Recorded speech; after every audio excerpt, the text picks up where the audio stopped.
दिल्ली बहुत अग्रेसिव हो गया है। दिल्ली बहुत शो ऑफ तो शुरू से था, but show off was in a very different manner. अब शो ऑफ है कि मैं इस लेवल पे पहुंच गया हूँ, मेरे से बात करने की आपको ज़रूरत नहीं है। आपको भी पता है कि लोग सरकारी नौकरियों के पीछे क्यों भागते हैं, कि मैं टेबल के नीचे का पैसा कमाऊँगा। 90% नौकरियाँ TCS, Infosys, Nestle, Philips, Amazon, Facebook में नहीं है।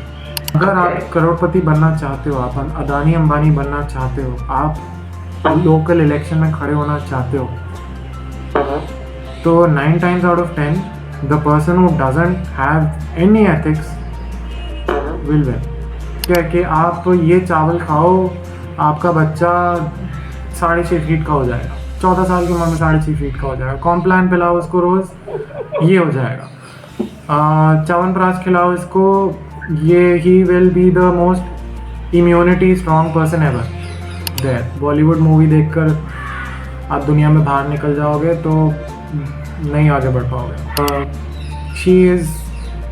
शी वॉज क्लेम्ड एज कि भाई she died from cervical cancer. Okay, कोई मेजर मंदिर का पुजारी मर गया और आपने न्यूज़ रिलीज कर दी कि मुसलमानों ने मार दिया उसे, and he is dead. And वो हफ्ते बाद आके बोल देगा कि देखो जी मैं तो जिंदा हूँ, हा हा हा, आई तो वाज जस्ट जोकिंग, आई तो डिड रोड सेफ्टी अवेयरनेस के लिए मैं कर रहा था भाई, कि you should follow traffic rules.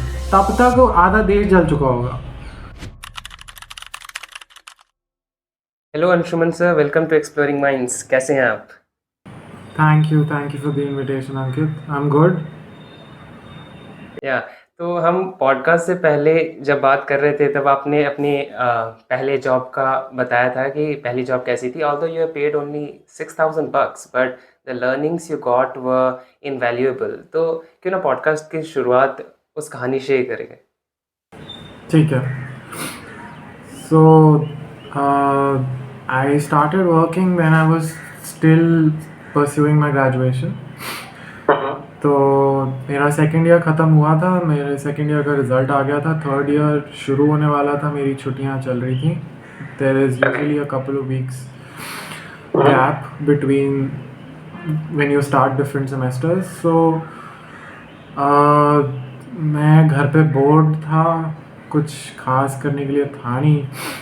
And I graduated from a decent college. I graduated from an IP University college in South Delhi. It wasn't bad, but again, India में मैं BBA कर रहा हूँ और सारी थ्योरी ही चल रही है। कोई केस स्टडी नहीं डिस्कस होती थी, कुछ प्रैक्टिकल नहीं डिस्कस होता था। एंड 4 अकाउंट्स के पेपर कर लिए थे, बट मैं टैक्स फिर भी नहीं भर पाता था। तो I was like supremely bored. Paper किसी तरह पास तो कर ही लूँगा मैं। तो I went on naukri.com, I created a resume, कुछ लोगों से रेज्यूमे मांगे, बनाया, कुछ बहुत ही fresher type low level jobs apply करी, बहुत ही सिंपल, जिनमें ज़्यादा टेक्निकल स्किल्स ना चाहिए हो। And I found this copy content writing / social media something position in Noida. तो on a whim, I went all the way to sector 65 Noida, which is at the extreme end of Noida. Like आप 5 कदम चलते हो तो welcome to Ghaziabad board आ जाता है उधर। And my parents' place is in Lajpat Nagar. So it was a good 25 kilometers away, 25-30 kilometers away. And ऐसे ही on a whim I went there for an interview. This is the first time I stepped into a proper office apart from my internships. I gave the interview and I got an offer letter on the spot, which was a nice ego boost because again I am still in college. My graduation में भी 1 साल लगेगा, but I just said it in the interview कि भाई मेरा तो graduation हो गया, मैं results का I'm awaiting the results, and they gave me an offer letter. It was $6,000. The amount was superbly low, but it was a full-time job, and I was just very surprised when people say they go with the flow. I went with the flow, and I did some jugards at my college कि attendance का issue ना हो, and I started attending office. It was like जब join किया था there were about 100 people there. Okay. When I left the organization there were about 300 people. बीच में layoffs भी हुए थे, तो बहुत कुछ हो रहा था. So I joined them in 2008, and UK, US, ये 2008-2009 का recession just शुरू हुआ था. So I was already 6 months, 9 months into the job when the recession really hit the market, and they had to let go of a lot of people here in the India office. And the thing with Noida is that a lot of Noida has been built by these offshoring jobs they get from UK specifically. अच्छा, okay. Yes. Noida is another city that got built out of this offshoring capabilities that were developed here. So now imagine that you need a lot of content on Google, written content. ठीक है, तब AI तो था नहीं. There were certain tools online कि आप एक 300 word का article लिखो, and there were tools which would turn that one article into 10 articles. Oh wow. तो इनको आर्टिकल स्पिनर्स बोलते थे. तो what they would do is कि थिसॉरस मार देते थे आपके आर्टिकल पे, and they would pick up words from your article, replace it with a similar word picked from a thesaurus, and you have a new article. So rather than you writing original content every time, you could write a single article, and that can be turned into 10 pieces of content. And Google का search engine optimisation तब ऐसे होता था कि इसको हम क्या बोलते थे कि you flood Google with content. कि जैसे आप एक प्रोडक्ट बेच रहे हो, आप मोबाइल फ़ोन डील्स बेच रहे हो, क्योंकि जब आप फ़ोन लेते हो तो उसके साथ आपको एक नेटवर्क प्रोवाइडर का डील लेना पड़ता है. कि आप टी मोबाइल पे गए, या जैसे इंडिया में एयरटेल पे गए, तो एयरटेल आपको ऑफ़र करेगा कि मेरे पास ये रियलमी का फ़ोन है, मेरे पास शाओमी का फ़ोन है, मेरे पास आईफोन है, मेरे पास ये है, मेरे पास वो है. अब फ़ोन के बेसिस पे मैं आपको ऑफ़र दूंगा कि इतना इंटरनेट दूंगा मैं हर दिन, इतनी फ्री कॉल्स इनकमिंग आउटगोइंग होंगी. तो यूके में उस वक्त ये चल रहा था. And mobile phone deals, insurance, pay day loans. So what we used to do was कि एक ब्रांड आया, उन्होंने बोला कि भाई हमने अपना वेबसाइट, पोर्टल सब कुछ सेटअप कर लिया है, एंड अब हमें कंटेंट चाहिए, अब हमें गूगल सर्च रिजल्ट पे ऊपर आना है. तो what they used to do was कि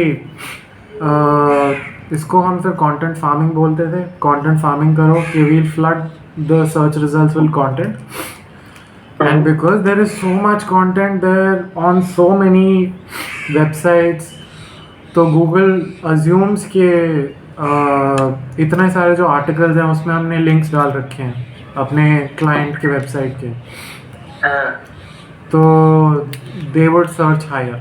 तो वी वर जैसे एक आर्टिकल आपका हो गया 300 से 500 words, and daily we used to write anywhere between 2500 words to 4000 words. Okay. And I was working with a team of 70 writers. Wow. This was one company out of like at least 500-600 companies just in Noida. Now imagine the quantity of content which is being dumped on Google. So this was one of the things जहाँ पे content farming चलता था. After that Google made updates in their algorithm. उस time पे हर 6 महीने updates आते थे, 9 महीने में अपडेट्स आते थे. अब तो हर हफ्ते कुछ चेंज हो जाता है, कोई भरोसा नहीं है. बट तब ये सब होता था. तब हमने social media was coming out 2008 में, तो फेसबुक के अकाउंट भी अभी बच्चों के बने नहीं थे, तो it was a big deal. आपके पास इनविटेशन आता था, तब आप फेसबुक पे साइन अप कर सकते थे. And when I just join, तब बहुत सारी कंपनीज ने कॉलेजेस के थ्रू अपने इनविटेशंस निकाल लिए थे कि कोई किसी को जानता है जो एक यूएस के कॉलेज में काम करता है या पढ़ता है. And a lot of Facebook accounts were created that time. उस वक्त social book marking was a big deal. Internet penetration in India was horrible. It is still pretty bad, but तब तो लाइक बहुत ही एम्बैरेसिंग नंबर था. And e commerce तब बनना शुरू हुआ था इंडिया में. So but e commerce UK, US, these advanced western markets, उधर already it was holding a lot of potential. It was growing really fast. China में it had started growing, so it was a huge deal back then to like search results में top पे आना Google पे. Around that time I think Google was still operating in China, but I think before I left the organization, Google had moved out of China. So search results even in Chinese market was important. So बहुत कुछ हो रहा था उस वक्त, exposure भी बहुत कुछ था. The thing in such companies where everybody makes horrible money is that आपकी एक बहुत बड़ी जनता है which makes really bad money. Then you have a very senior management which makes good money, कि they can afford to live like a middle class person. So say out of 250 people in the organization or 200 people in the organization, there were like 150 people who were at a level that I had joined. So 6 महीने का work experience, 1 साल का experience, 2 साल का work experience. And 2008, 2009, 2010 were like high growth years. And this lasted till about 2014, late 2014, early 2015, कि बहुत ही तगड़ी growth हो रही थी मार्केट में. आप बस बैठे रहने चाहिए आपको सिर्फ naukri.com पे प्रोफाइल डालनी है अपनी, वो भी आधी अधूरी डाल दो, and everybody was getting calls, like constant interview calls आते थे. तो you had a lot of people who were constantly moving in and out of these companies. So you got to meet a lot of people. And the best part is because I was a bubble kid, born and brought up in Delhi. आपकी दुनिया बहुत ही सीमित सी होती है. आपको कुछ खास पता नहीं होता है कि देश में चल क्या रहा है. अगर आपके घर के सामने फ्लाईओवर कंस्ट्रक्शन हो रहा है तो पूरा देश में कंस्ट्रक्शन हो रहा है आपके हिसाब से.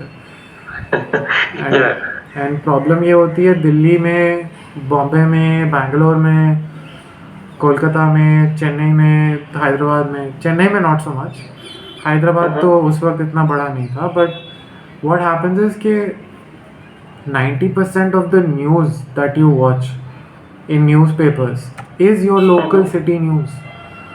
आपका एक मैगजीन सेक्शन आता है, वो भी सिटी स्पेसिफिक है. Delhi times, Bombay times, Bangalore Times, Kolkata Times. These are magazine sections by Times of India, Hindustan Times, all these major publications. आपके जर्नलिस्ट जो लिख रहे हैं उनके ऑफिसेस भी उन्हीं सिटीज़ में. तो होता क्या है कि you get very limited information outside of your city if you're living in a metro city. बहुत ही लाइक छोटी दुनिया है. एंड सोशल मीडिया पेनिट्रेशन है ही नहीं, इंटरनेट पेनिट्रेशन है ही नहीं.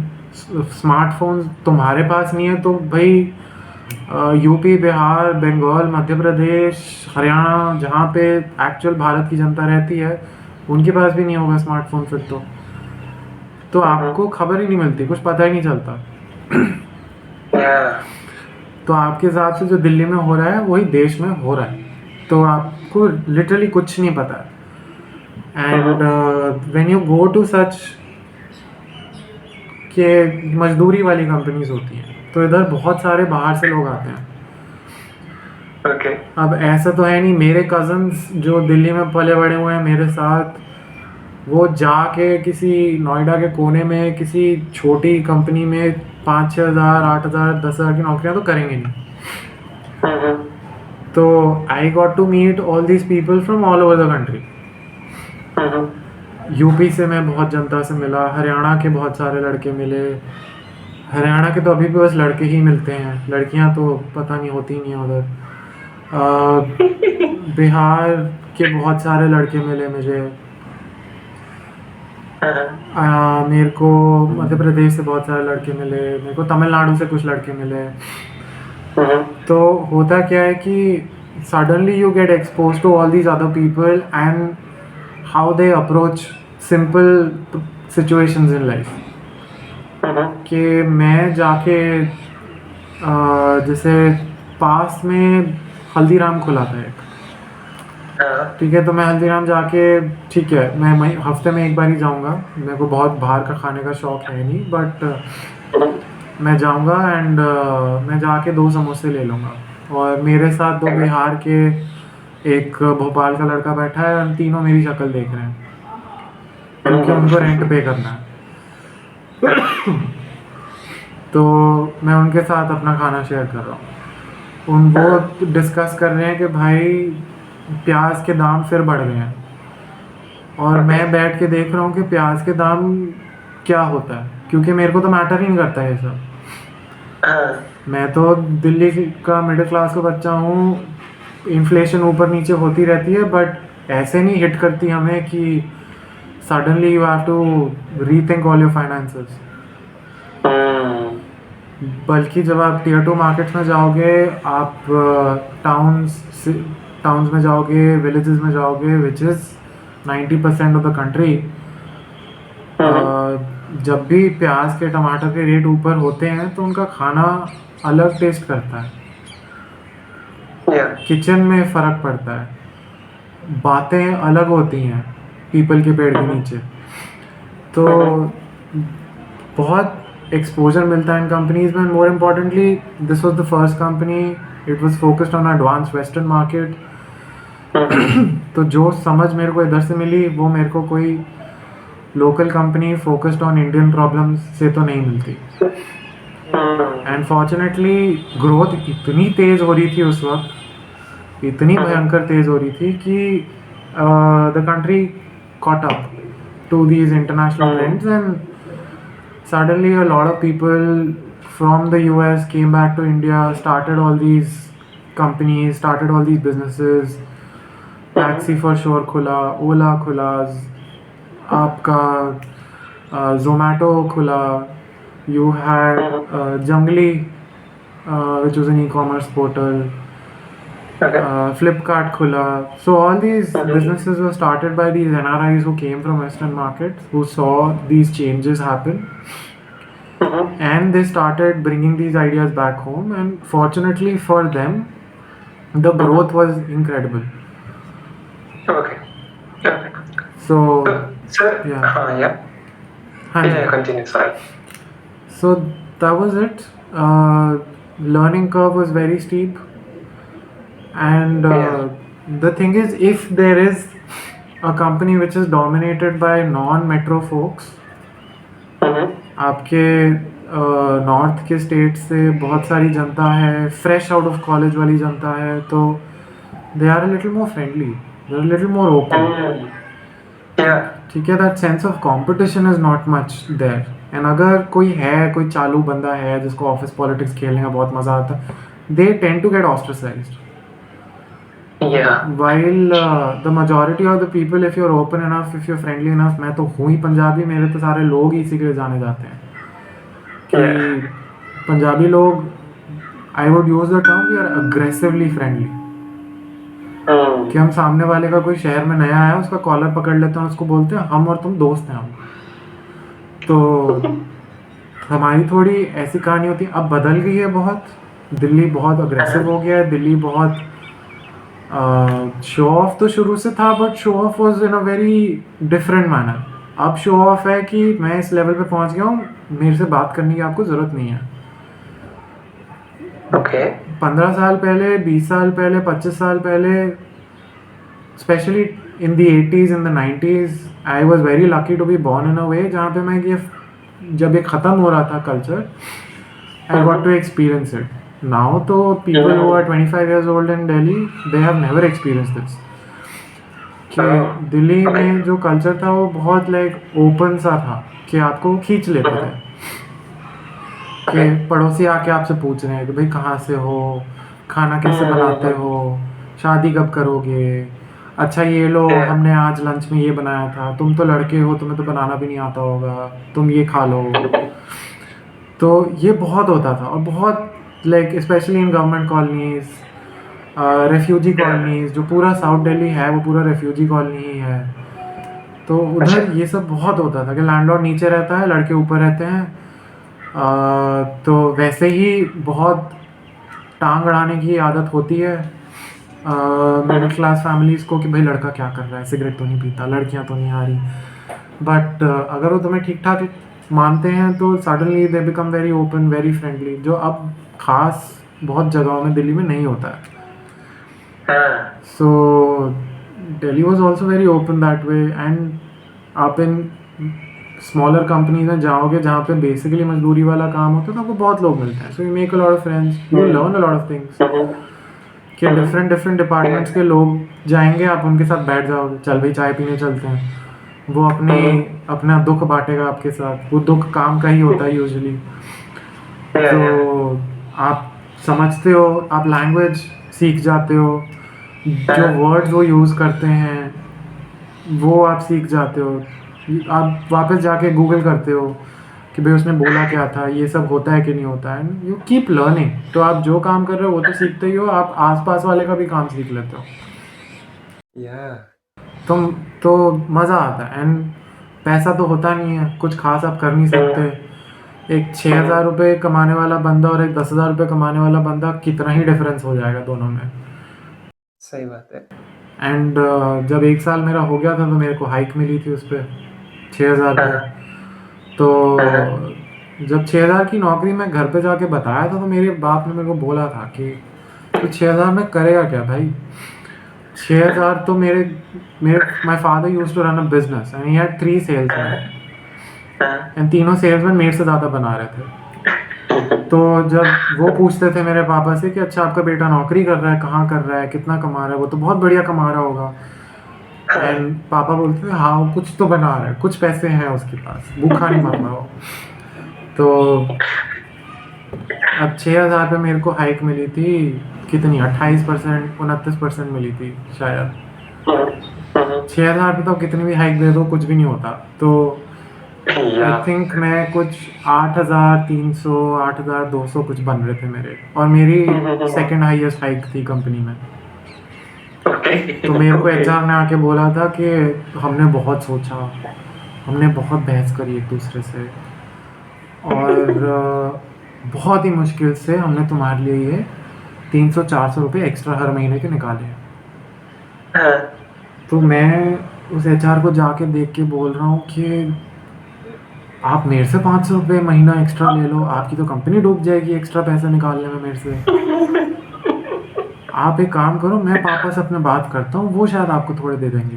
कि अगर 300-400 रुपये महीना अगर बहस चल रही है तो साल का कितना हो गया, 3,500 रुपये, 4,000 रुपये. तो मैंने बोला मेरी सेविंग्स हैं 10,000 12,000 रुपये, आप मेरे से 5,000 रुपये ले लो, आप कंपनी चला लो 1 साल और. तो आपको बहुत जल्दी करियर में एचआर से ना चिढ़ होनी शुरू हो जाती है, बहुत जल्दी. अच्छा. But I learned a lot here, ridiculous amount. कहाँ मैं कंटेंट राइटिंग करने गया था, copy writing, digital marketing, Google ad marketing, performance marketing सब सीख कर आया मैं. सर्च इंजन ऑप्टिमाइजेशन सीख कर आया. कंटेंट क्रिएशन, उस वक्त ब्लॉग्स चल रहे थे तो वो आता था, वीडियो निकले नहीं थे, यूट्यूब जस्ट शुरू हुआ था.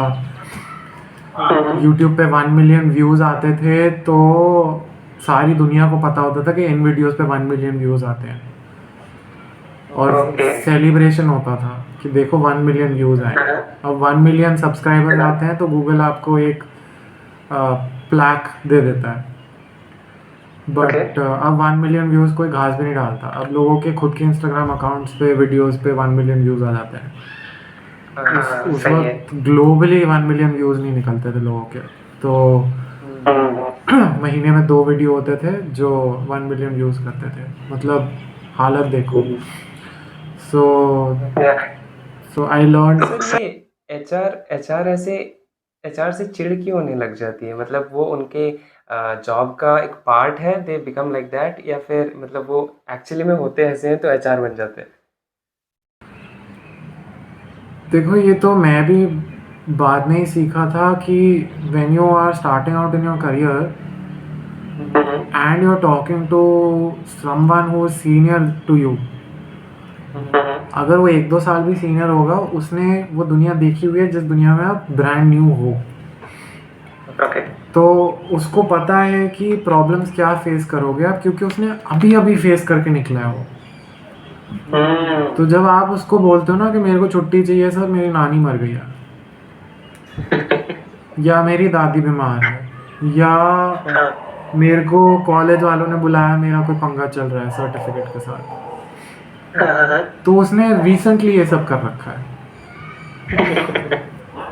अब एचआर में ये होता है कि एचआर शुरू में जो सीखते हैं वही वो रिपीट करते जाते हैं। ओके। कि आप एक 6 महीने एक्सपीरियंस वाले एचआर से पूछोगे कि हाँ जी आपको आपका वो इंटरव्यू ले रहा है, वही क्वेश्चन पूछेगा कि अच्छा tell me about something about yourself. आपका वो रेज्यूमे देखेगा और आपसे पूछेगा कि अच्छा आपने जल्दी क्यों छोड़ी कंपनी, लेट क्यों छोड़ रहे हो कंपनी, हर चीज़ में कुछ वो थका हुआ सवाल पूछेगा। अच्छा। तो as an industry majority of the HRs, क्योंकि आपको भी पता है कि 90% नौकरियां TCS, Infosys, Nestle, Philips, Amazon, Facebook में नहीं है। जो एक्चुअल नौकरियां हैं वो बहुत ही like mid level MSME companies में हैं, जहाँ पे थोड़ा मुश्किल है, सब कुछ मुश्किल है और बहुत ही इंडियन स्टाइल मैनेजमेंट है। मतलब बाहर से पढ़ के आए हुए लोग तो छोड़ो, वो छुट्टी पे भी देश से बाहर कभी गए नहीं है, तो उनको बिल्कुल भी एक्सपोजर नहीं है ये मैनेजमेंट स्टाइल का जो देश के बाहर है। तो उनको बहुत चिढ़ होती है कि आप हर महीने सैलरी मांग लेते हो बेशर्मों की तरह। आप 6:30 बजे कहाँ चले शाम को ऑफिस से बाहर, पैक वैक करके कहाँ चले, काम कौन करेगा? आपको हर साल सैलरी तो हर महीने चाहिए बट हाइक भी चाहिए, ऊपर से दिवाली बोनस भी चाहिए, उस पे तो दिवाली बोनस मिलेगा उस पे भी रोगे। फिर जो तो ये प्रॉब्लम तो होती है।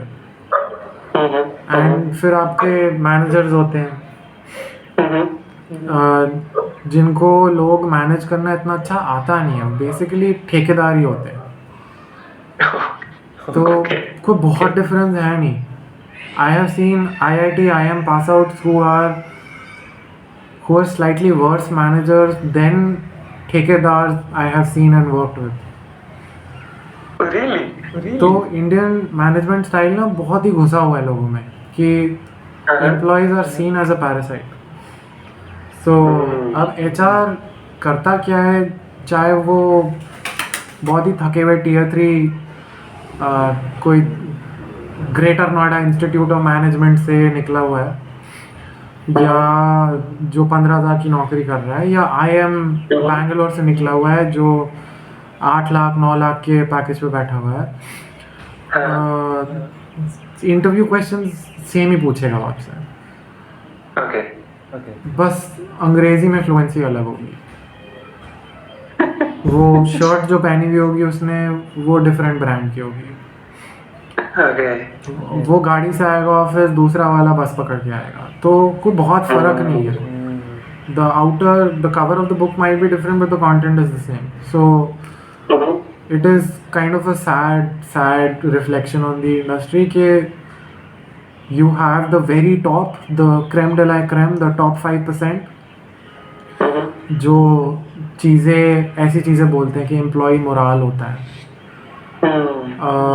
मोटिवेशन होता है, और बाकी एचआर जनता बोलती है कि मैं अभी naukri.com पे ये जो बंदा लड़के गया मेरे से ऑफिस में, इसकी जॉब डिस्क्रिप्शन naukri.com पे डालूंगा, मेरे को 2000 एप्लीकेशन कल तक आ जाएंगी। ओके। तो ये रियलिटी है। There is no incentive to change your management style. There is absolutely zero incentive to change your management style. आप एक्चुअली दुनिया से लड़ रहे हो। If you are talking about employee morale, if you are talking about कि चलो कुछ ना फन करते हैं ऑफिस में फ्राइडे को, आप रंगोली के आगे दुनिया आपको बोलेगी कि रंगोली के आगे दुनिया क्यों देख रहे हो, क्यों टाइम वेस्ट कर रहे हो आप उल्टा आप एम्प्लॉयज़ के ईमेल्स पढ़ो और सीईओ को जाके बोलो कि ये देखो ये चुगली कर रहा है। सो जो इंसेंटिव सिस्टम है that is made to support very incompetent HR practices, and Okay. I don't see that changing because आप naukri.com पे जाके देखोगे नंबर ऑफ एप्लीकेंट्स एक तो वो दिखा देते हैं आपको, एंड मैंने देखा है कि मेरे लेवल की नौकरियां 15 साल वोकेक्स वाले हेड ऑफ मार्केटिंग ढूंढ रहे हैं वो, एंड उधर 1500 एप्लीकेंट्स हैं। ओके। आप एक 5 साल का ब्रांड मैनेजर के पोजीशन के लिए देखोगे 3500-4000 एप्लीकेंट्स हैं। आप जाके सरकारी नौकरियों की कहानियां तो सुन ही रहे हो या। कि कांस्टेबल की ओपनिंग्स के लिए 1.5 लाख लोग आ जाते हैं, 5 लाख लोग आ जाते हैं। तो नौकरियां तो मार्केट में नहीं है एंड बढ़ भी नहीं रही हैं। तो okay. all we can do is bitch about HR practices, but it is here to stay. तो it's rather easier कि आप सीखो, आप नेटवर्किंग करो, आप जो डेजिग्नेट जो जिस टीम में जाना चाहते हो उस टीम के हेड से बात करो डायरेक्टली, क्योंकि HR तो HR ही रहेगा, वो ऐसा ही रहेगा। वो अगर आप कहीं 10 साल काम कर लिया आपने तो पूछेगा इतना लंबा क्यों काम किया, अब क्यों ढूंढ रहे हो। अगर आप हर 6 महीने नौकरी बदल रहे हो तो पूछेगा कि इतनी जल्दी क्यों बदल रहे हो। तो वही थके हुए क्वेश्चन हो गया। तो it's better to come up with good answers, क्योंकि if the system is so bad it is also predictable. तो come up with good answers, humour डालो उन आंसर्स में, कुछ ऐसा डालो कि वो एक्सपेक्ट ना करे, उसको याद रहे। पर्सनलाइज करो उन क्वेश्चंस को, क्योंकि for you to be surprised in a freshers interview by an HR is not possible. It is almost impossible. तो it is always better कि आपको पता है वो वही थके हुए 5 क्वेश्चन पूछेगा, बट आंसर्स आप फिर कमाल के निकालो। आप बैठ के उसमें अपना टच मारो। तो use the cards you are dealt with. Okay. Wonderful.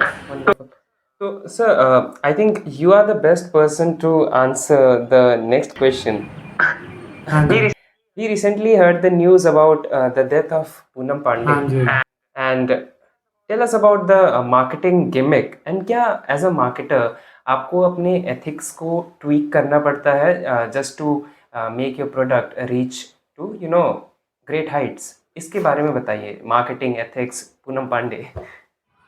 अब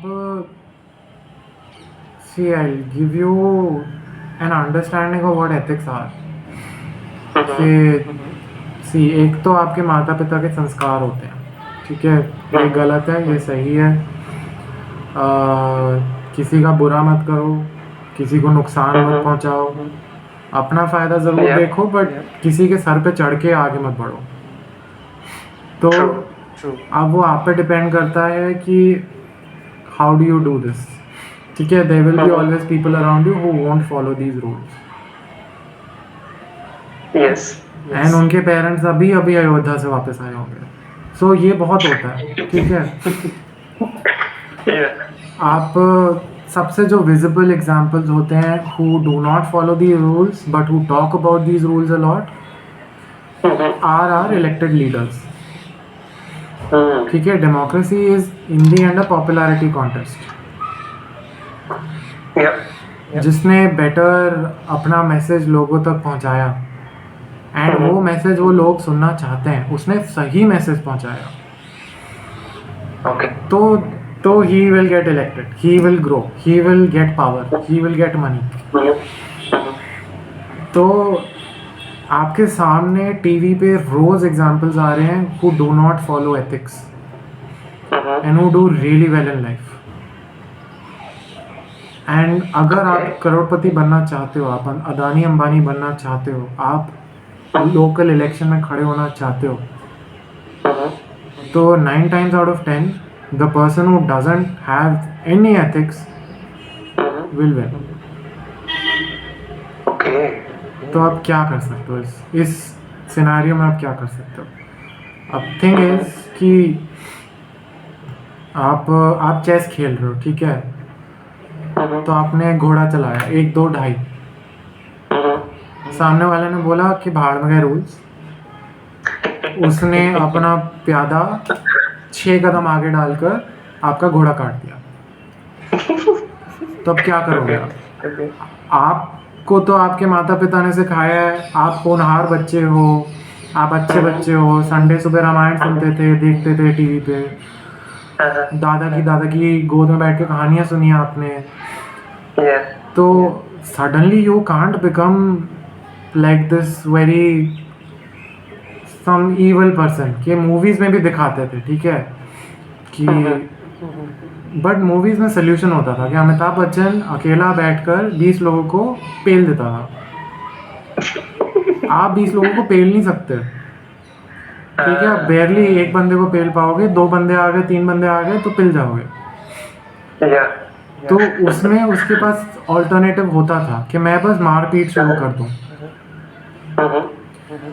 या उसके पास बहुत सारे उसके गरीब होते थे, आसपास जनता होती थी, उसके दोस्त होते थे जो साथ में मार खा लेंगे, बट अब आपके पास ऑल्टरनेटिव खास है नहीं, तो what can you do?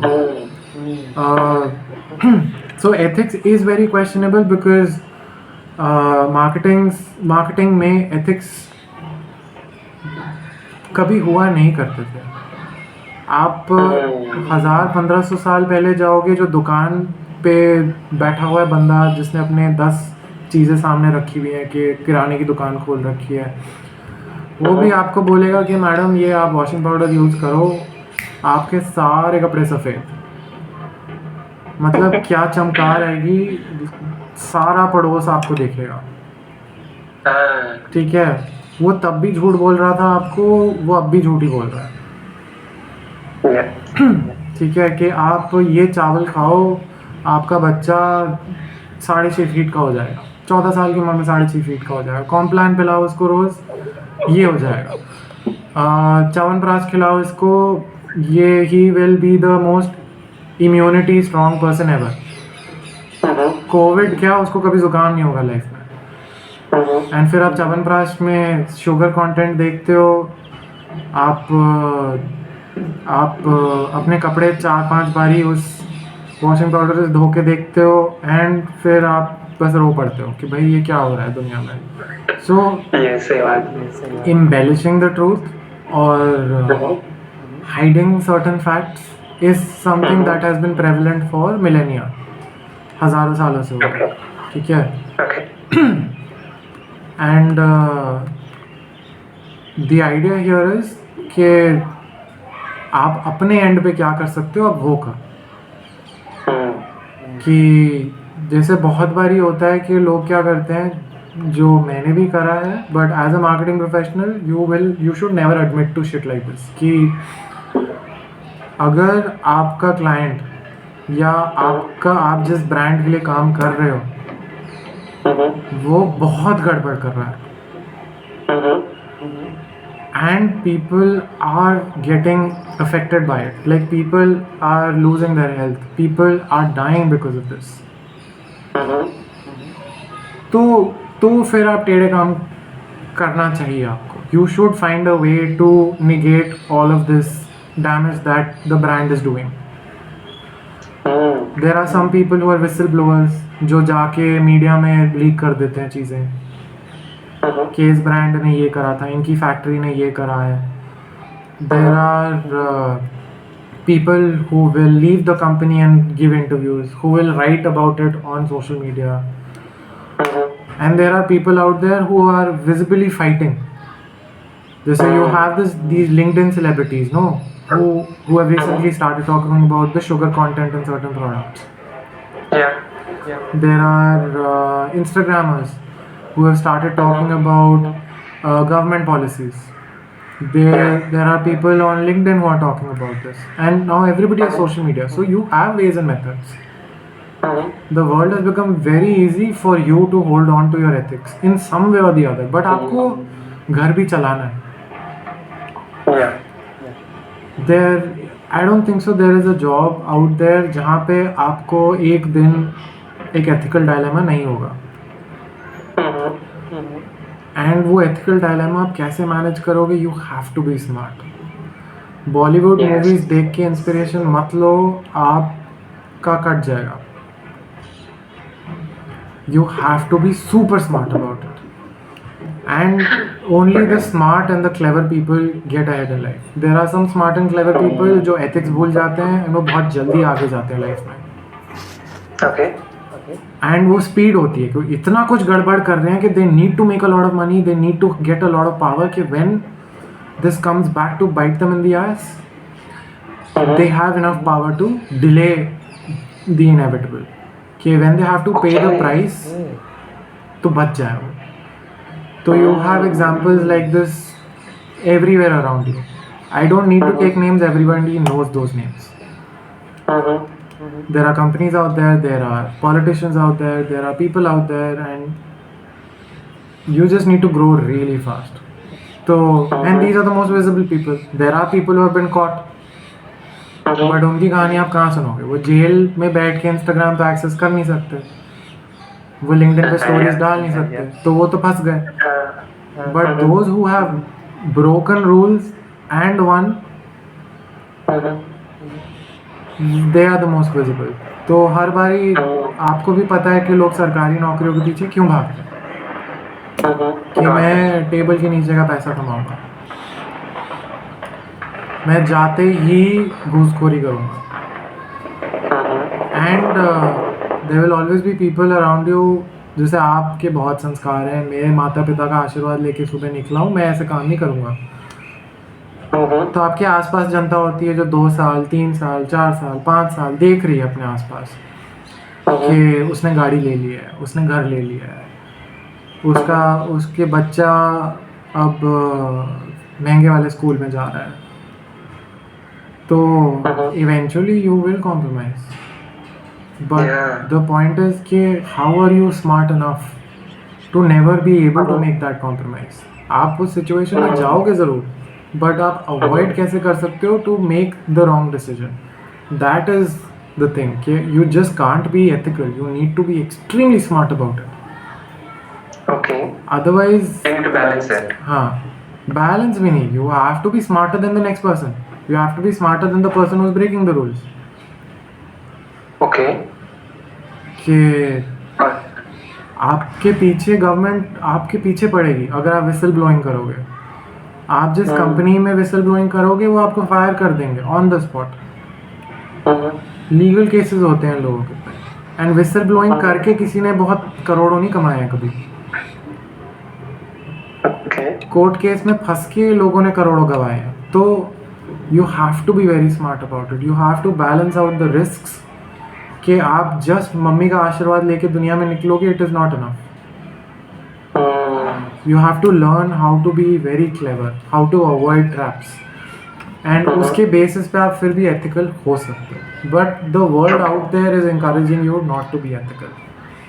And अगर आगे बढ़ना है तो you will have to make difficult decisions.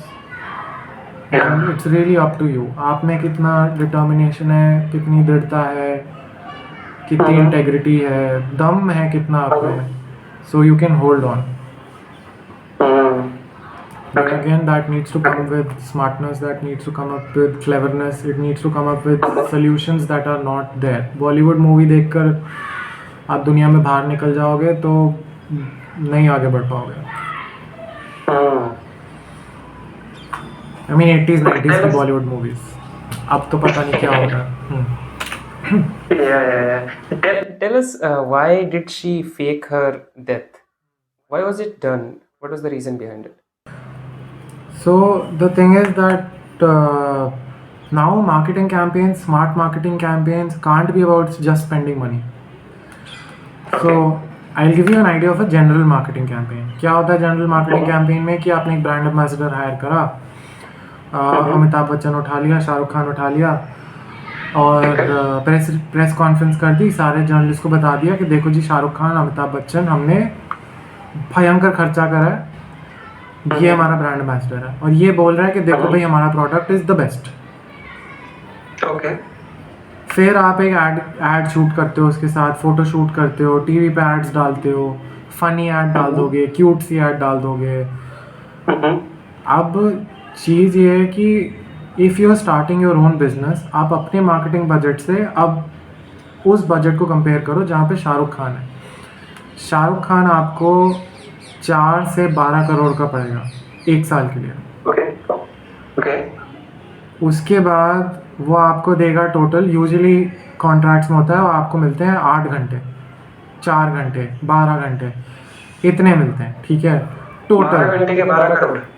हाँ जी, like Wow. 12 crore is a lot, 12 crore includes a lot of things, but the base line starts with like 4 crore, 3 crore, ठीक है, it has to be It's much. Crore. हाँ, आप शाहरुख खान को 50,000 रुपये देकर अपनी दुकान पे नहीं ला सकते कि भाई देखो शाहरुख खान आया, अब कस्टमर आएंगे, नहीं हो पाएगा आपसे। Yeah, true. तो you will end up spending a few crores just to get him there, just to get permission from him to use his name.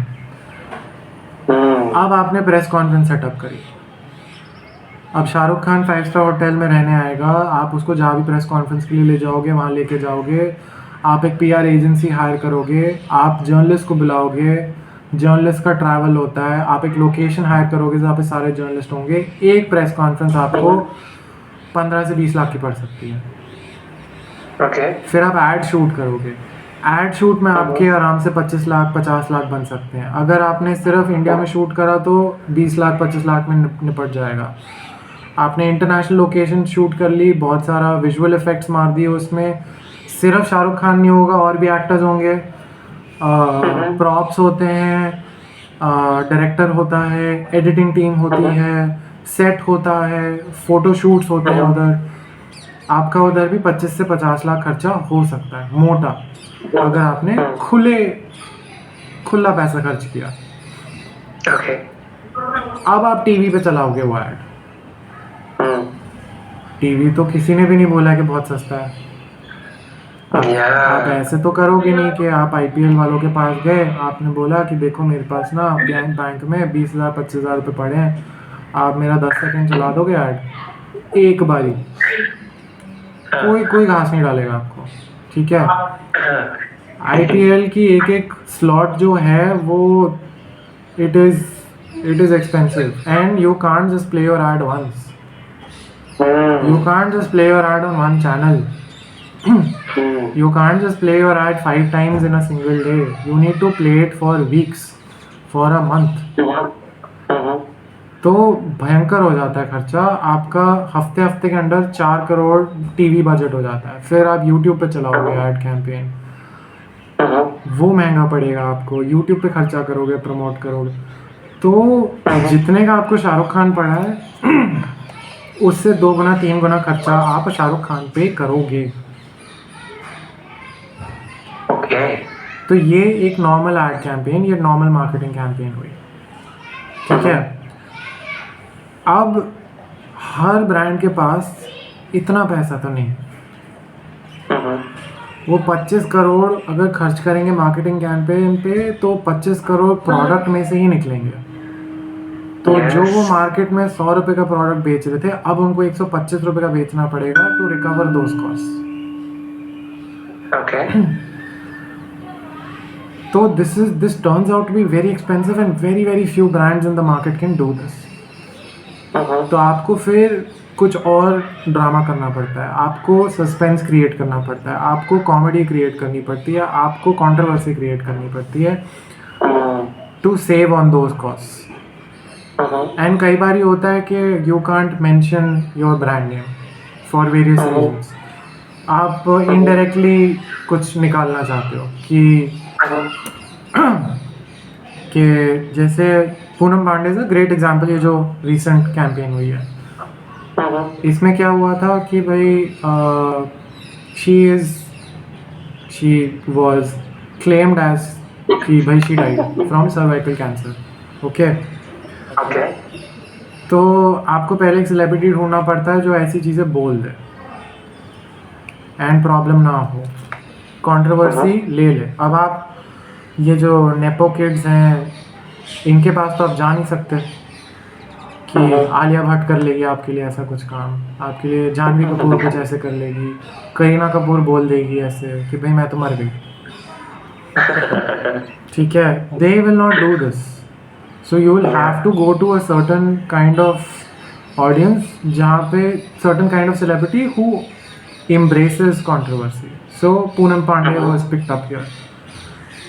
अब कहानी इधर ये है कि this was what they claimed was कि भाई cervical cancer के awareness के लिए करा था कि भाई वैक्सीनेशन जाके करवा लो. अब चीज़ ये थी कि अब यू हैव टू, मैंने एक ये लिंक्डइन पे पोस्ट शेयर करा था, Mahesh Murthy did an article. Now Mahesh Murthy is based in Dubai now, but he was a venture capital person. He still is a venture capital guy. He ran his own marketing agency.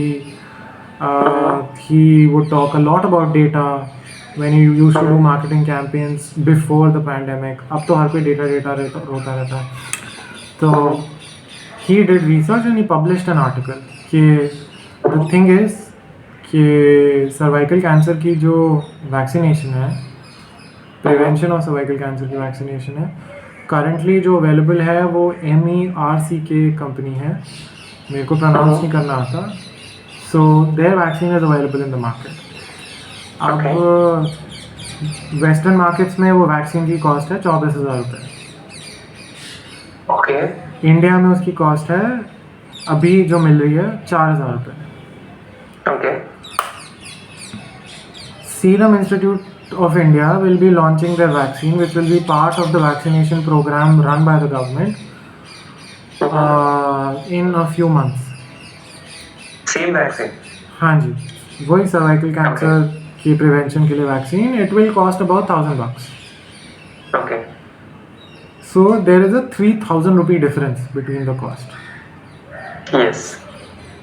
तो अगर आपको apart from very small private hospitals out there which are basically unaffordable for 95% of India, Medanta, Fortis, ये सारे जो hospitals हैं, आप इधर जाओगे, गाड़ी आपकी पार्किंग में लगी हुई है, ड्राइवर आपका वेट कर रहा है, तो आप शोर नहीं मचाओगे कि मेरे को 4,000 की वैक्सीन क्यों दे रहे हो, मेरे को 1,000 रुपये वाली वैक्सीन दो. Yeah. Yes. क्योंकि बहुत डिफरेंस नहीं है. बट जो पूरी दुनिया जो देश में है हमारी, उनके लिए 3,000 रुपये makes a lot of difference. True. मेरे लिए भी 3,000 रुपये makes a lot of difference man. तो मैं भी सोच के खर्चा करूंगा कि अगर 1,000 रुपये की वैक्सीन ले रही हूँ तो मैं वो लेवल ले लूँगा, मैं 3-4 महीने वेट कर लूँगा. मैं अपनी मम्मी की वैक्सीनेशन जाके करवाऊँगा, मैं अपनी बहन की वैक्सीनेशन करवाऊँगा, मेरे फ्रेंड्स की अगर वैक्सीनेशन हो रही है तो अगर वो बात कर रही है, मैं भी ये बोल रहा हूँ भाई 3 महीने रुक जा, वो आ रही है 1,000 रुपये की, तब करवा लेना. अभी जाके अपने वो टेस्ट करवा लो कि कुछ हो तो नहीं रहा है अभी कुछ अर्ली स्टेजेस पे कुछ है तो नहीं. हाँ. तो अब इस कंपनी ने इससे पहले भी एक ट्रायल करा था सर्वाइकल कैंसर वैक्सीन का, जिसमें ट्रायल में देवर डेथ्स. Okay. एंड वो ट्रायल इंडिया में हुआ था. एंड हाई कोर्ट ने इनको बोला था कि भाई explain yourself. So these are stories in the media, so they can't show their brand there कि भाई हमने ये कैंपेन करी है, Poonam Pandey works for us. So they did not do that, they had to do it from a third party. So the ad agency got in touch with an influencer marketing agency. The influencer marketing agency got in touch with Poonam Pandey The influencer marketing agency also runs a publication called Hotterfly, जहाँ पे ये news release हुई थी. Hotterfly is a very women's focused publication, so they mostly do entertainment news. Okay. बाकी वो भी बहुत ही पिछड़ी हुई सी, बहुत ही बैकवर्ड सी पब्लिकेशन है. they talk a lot of like big boss पे बहुत सारी कवरेज होगी उधर, बॉलीवुड पे बहुत कवरेज होगी उधर.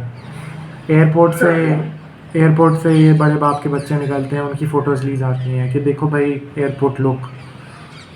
तो Okay. They are not really contributing anything to society. मेरे को at least in my personal opinion entertainment news doesn't really help me that much.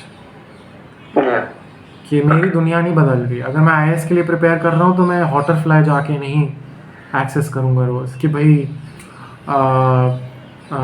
Ranveer Kapoor की लाइफ में क्या चल रहा है, दीपिका पादुकोण ने क्या पहना आज. आप फैशन में हो, आप ट्रेंड्स फॉलो करते हो. There are certain industries for whom this news is relevant. For most of us, for the majority, this news is waste of time. Yeah. तो ये सब तो हॉटरफ्लाई ने ये न्यूज़ रिलीज़ करी, and it is a huge indication of the level of journalism in our country कि everyone covered it without checking a single detail. A celebrity has died, so you have 50 different ways to check it. आप celebrity के manager से check कर सकते हो, सबके पास number होते हैं. पूनम पांडे के मैनेजर के नंबर. अगर आप मार्केटिंग में हो, आपके पास सबके मैनेजर के नंबर है. मैंने पूनम पांडे के साथ काम किया, मेरे पास पूनम पांडे के मैनेजर का नंबर है. Okay. You can check with the publication that initially released it, Hotterfly. आप उनसे चेक कर सकते हो. आप ये चेक कर सकते हो न्यूज़ स्टोरी में कि कौन से हॉस्पिटल में थे. आप एक हॉस्पिटल में कॉल करके रिसेप्शन में पूछ लो कि पूनम पांडे आई थी उधर, कुछ हुआ था क्या. एंड आपका second level of verification, third level of verification ऐसे कवर हो जाता है. ये जर्नलिज्म में पढ़ाई जाती है कॉलेज में कि वेरिफिकेशन करो न्यूज़ का. आप फैमिली मेम्बर्स पूनम पांडे से पूछ सकते हो. पूनम पांडे के और सेलिब्रिटी फ्रेंड्स हैं, आप उनसे पूछ सकते हो. आप पूनम पांडे के सोशल मीडिया पे जा सकते हो कि कैंसर से आप एक दिन में नहीं मरते हो. This is not a fricking car accident. Cancer की ट्रीटमेंट होती है. आप ऐसी हॉस्पिटल पहुंच नहीं जाते हो कि भाई brought dead on arrival, declared dead on arrival. ऐसे नहीं होता है. True. तो there are ways and methods of verifying this news which next to no one did. Now imagine the kind of damage this lack of verification can do. कि बताओ अगर कोई major मंदिर का पुजारी मर गया और आपने न्यूज़ रिलीज कर दी कि मुसलमानों ने मार दिया उसे, and he is dead, and वो हफ्ते बाद आके बोल देगा कि देखो जी मैं तो जिंदा हूँ, हा आई तो वाज जस्ट जोकिंग, आई तो डिड रोड सेफ्टी अवेयरनेस के लिए मैं कर रहा था भाई कि you should follow traffic rules. तब तक आधा देश जल चुका होगा. वेरिफिकेशन किसी ने भी नहीं करी. सो अब सर्वाइकल कैंसर की अवेयरनेस तो चलो हो गई, जैसे भी करी, एथिक्स थे नहीं थे, अवेयरनेस हो गई. Overall we can still talk about this कि दिस वाज अ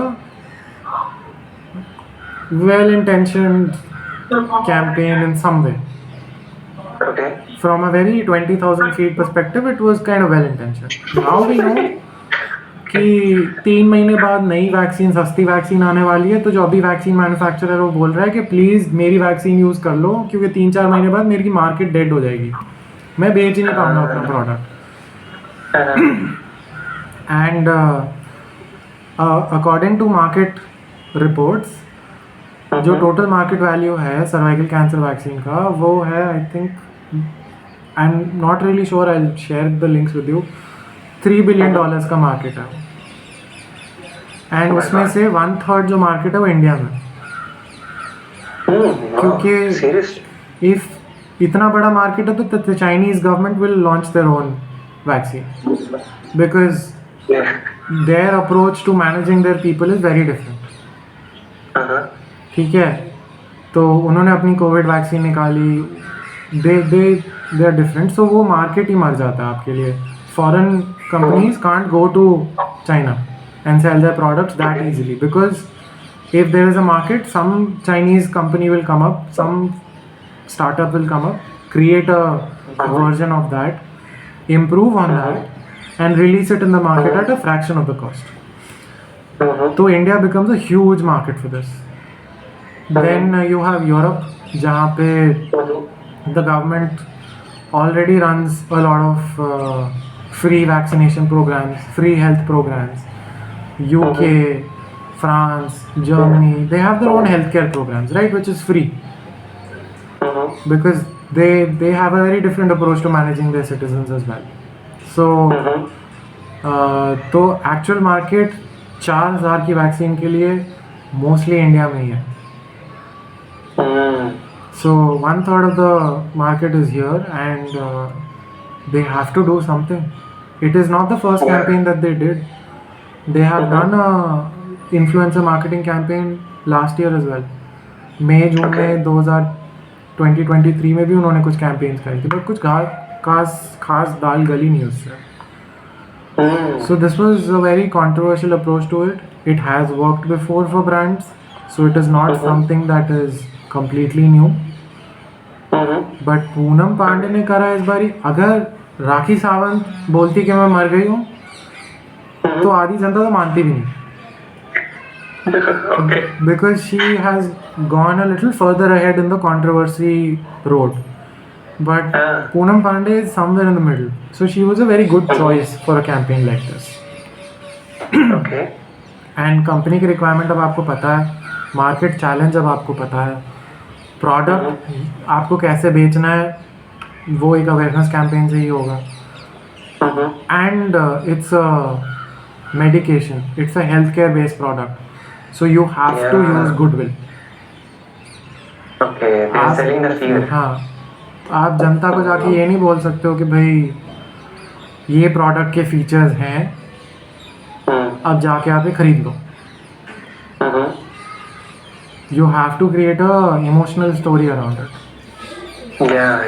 Otherwise ऐसे प्रोडक्ट बिकते नहीं हैं. तो this Poonam Pandey campaign was I would say it was a smart marketing campaign. Ethical, I am not sure. But pharmaceutical companies are not famous for ethical practices.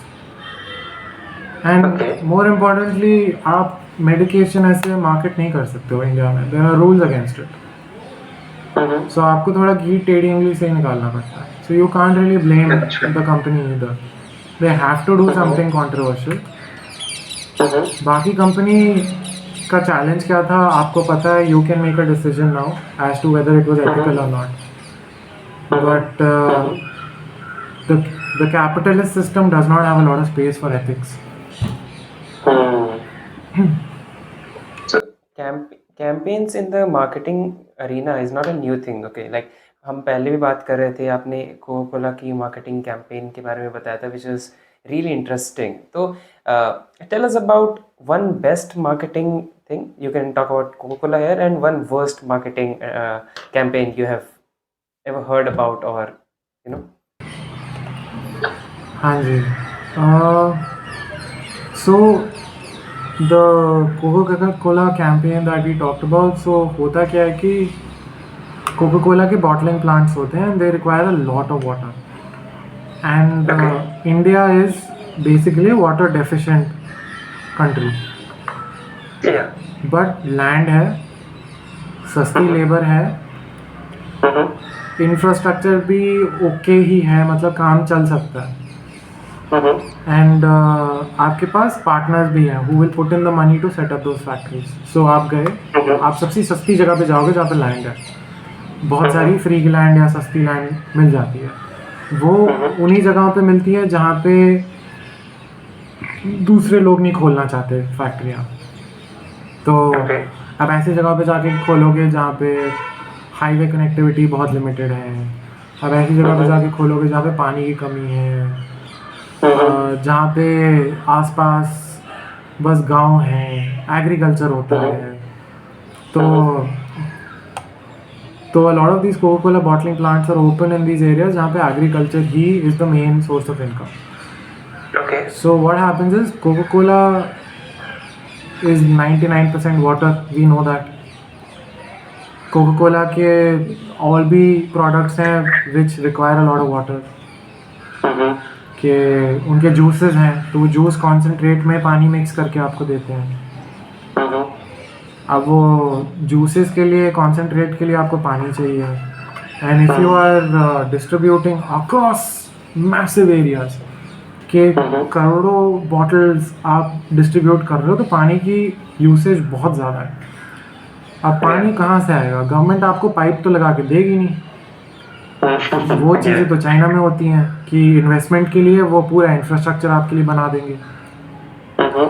इधर आपका local MLA उल्टा आपसे पैसे मांगने आ जाएगा कि आपके पास तो पैसा दिख रहा है, आप तो फैक्ट्री सेटअप कर रहे हो, आप तो करोड़पति होगे, मेरा हिस्सा कहाँ है? लोकल एग्रीकल्चर यूनियन वाले आ जाएंगे कि आप तो सारा पानी खा जाओगे तो आपको उनको खिलाना पड़ता है. तो again the way of doing business in our country is very different.